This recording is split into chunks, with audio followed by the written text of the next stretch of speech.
A Sacramento family spent years searching for their grandparents' graves. A Call Kurtis investigation uncovered the Catholic Diocese of Sacramento moved the remains, but can't say exactly where.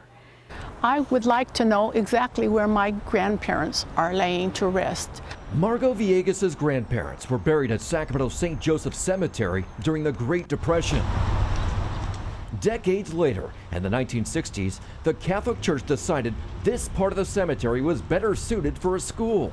The cemetery dug up and moved the remains of Mauricio and Maria Galvez and somewhere between 100 and 150 others to make room for this building, Bishop Manogue High School, which has since closed.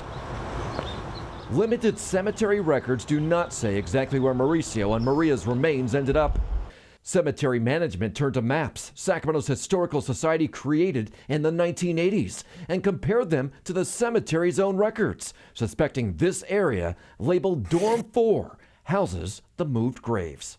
We were very shocked to find out they were here in this area. Just look around. Headstones are randomly scattered. The dirt is sunken. I have to stand in this edge here and say, okay, somewhere in here are my grandparents' remains. The cemetery found this marker for Margot's grandfather, but none could be found for her grandmother. And Margot doesn't trust it marks where her grandparents are buried. I don't think any of these souls should be disrespected like this in this area. That in the mid-1960s, we were not the Dark Ages. This thing should have been taken care of properly. Moving graves is part of California history. In the 1930s, voters in San Francisco approved relocating 150,000 graves from valuable city land to neighboring Colma. Before Folsom Lake was flooded in the 1950s, the government moved graves to the Mormon Island Relocation Cemetery in El Dorado Hills. As recently as 2005, the expansion of the UC Davis Cancer Center required the movement of 72 indigent graves to Sacramento St. Mary's Cemetery, where more than 10,000 indigents are buried.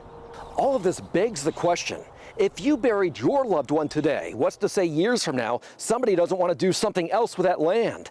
Like build a school or a freeway, dig up their remains and move them somewhere else.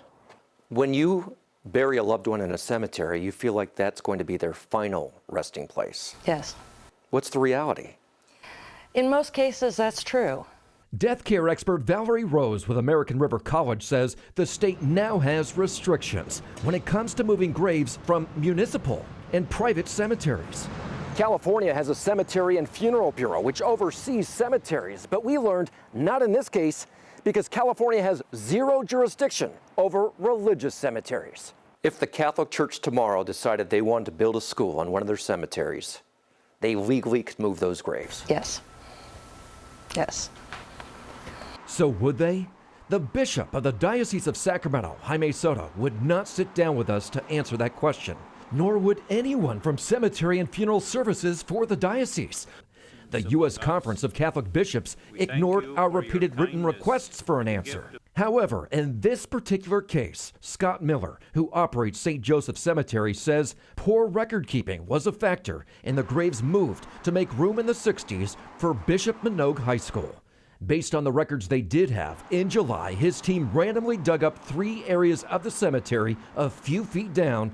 Cemetery staff supplied Margot these photos of what is left of tightly laid wooden boxes and bone fragments and determined it is reasonable to believe that all individuals laid to rest here were disinterred and reinterred in this location prior to construction of Bishop Manogue High School. It is also reasonable to believe that the headstones do not directly correspond to the remains buried directly below them in most cases.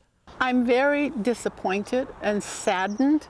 They were moved carelessly, that they were just randomly turned side to side, every which way they fit.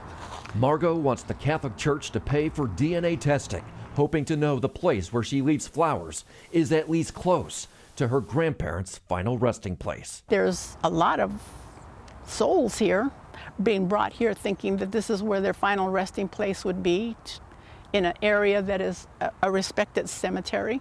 The Catholic Diocese is amiss in this area, and that they disrespected so many souls.